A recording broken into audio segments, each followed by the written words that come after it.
So this is the commission, which is a little bit of testimony, but it's not a sermon. We just did the same thing Doug said a few weeks ago. Not a sermon, but so don't judge against that. Okay, so actually, green mic. Check. We're on? Okay. All right, so let's say I want to walk across the stage now, but I'm only going to go halfway each time. I'm lazy, so I'm not super committed to doing everything at once. So I'm going to go halfway there. Okay. All right, and halfway again. Halfway of what's left. Halfway, halfway, halfway. Huh. I'm not ever going to actually get all the way there, am I? Because there's actually infinite halfways in front of me. So half measures are never going to get me all the way there. At some point, I need to switch strategies to complete the task. I've spent a lot of time in my life looking for half measures. Something good enough for now, so I don't have to deal with actually fixing the problem. And when I pray, I was often wanting God to take complete control of the situation, but pilot it down the path that I wanted. Here, God, here's something bad going on. You fix it, and I can keep going. I believed in God's goodness. Surely He wanted to help those in need. I believed He wanted me to believe He could help. God looks at our faith. That was my job, right? To believe and ask God to do the rest. Well, not really. That's only going part way. I liked God's ideals on paper, but I didn't usually want to do the patient, hard work for myself and others around me. I wanted affirmation, not transformation. What I found was that God knew better, and God was not going to let me say how I was and push me forward. I had to choose one or the other. God wanted me to come to Him willingly, even when it was hard work. When I listened, there was usually somewhere to serve. There was a place I could be useful, a place to give of myself from what God had given me. By taking those opportunities and responding to God's will with action rather than passively praying, I was putting my faith into practice. It wasn't easy, but flexing my faith made it stronger. And consistently, God responded. It wasn't then that the pillar of fire showed up, but that my eyes, my ears, and my heart changed. The service gave me fresh perspective and rearranged my priorities, which I think we've heard a little bit about. God's been ready. It was only now that I was ready. Now I was actually listening. Now I was following. Now I put in the work to effect the change. I believed God would help empower me to do so. But even as parts of my life transformed, others remained stagnant, and it took me a surprisingly long amount of time to try the same approach again. I'm sure none of you have this problem, but I am stubborn and I forget God's promises.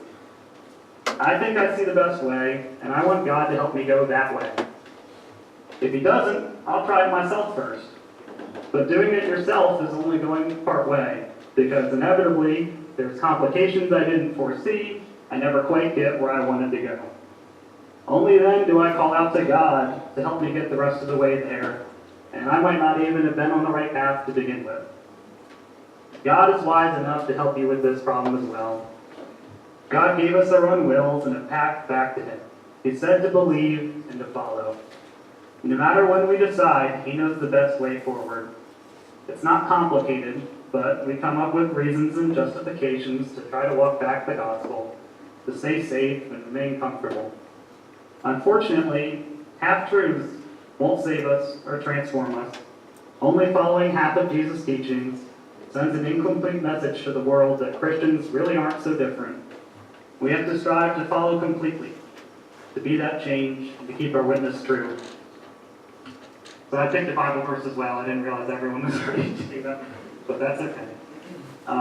We've been studying the Psalms this summer, so I chose Psalms 34, 4-7. I sought the Lord, and He answered me. He delivered me from all my fears. Those who look to Him are radiant. Their faces are never covered with shame. This poor man called, and the Lord healed him. He saved him out of all of his troubles. The angel of the Lord encamps around those who fear Him, and He delivers them. So we gave up a lot by going to the Dominican Republic. We gave up time, we gave up money, vacation, blood, sweat, and tears.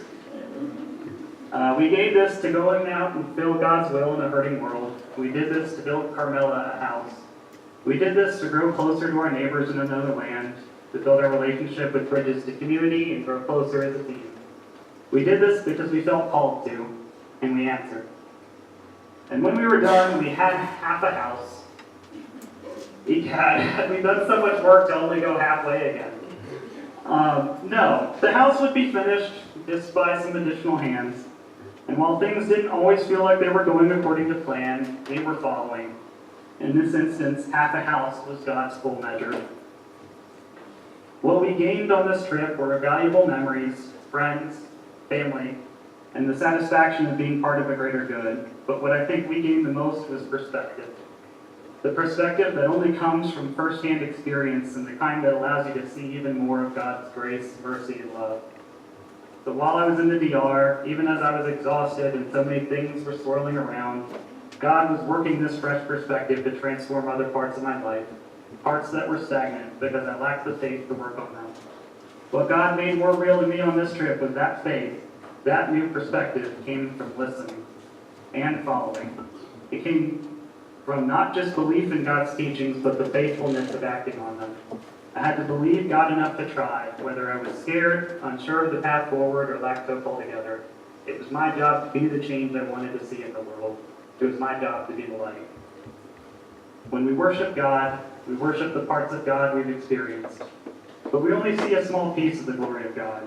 We have to keep following God to see more. It takes experience and effort to grow our world. There is so much more to behold, so much more waiting for us to listen and to follow. Our relationship with God is rooted in faith, but it grows from faithfulness. Don't settle for only half believing Jesus' teachings. True belief will compel you to act on it. So whether you serve in this building, help feed hungry children in our community, help take care of the homeless in winter, travel to another country to build a house, or something else entirely, I hope you take seriously the opportunities that are presented to you to serve. Our church continues to seek these opportunities, and our staff and missions team have done a wonderful job making it happen.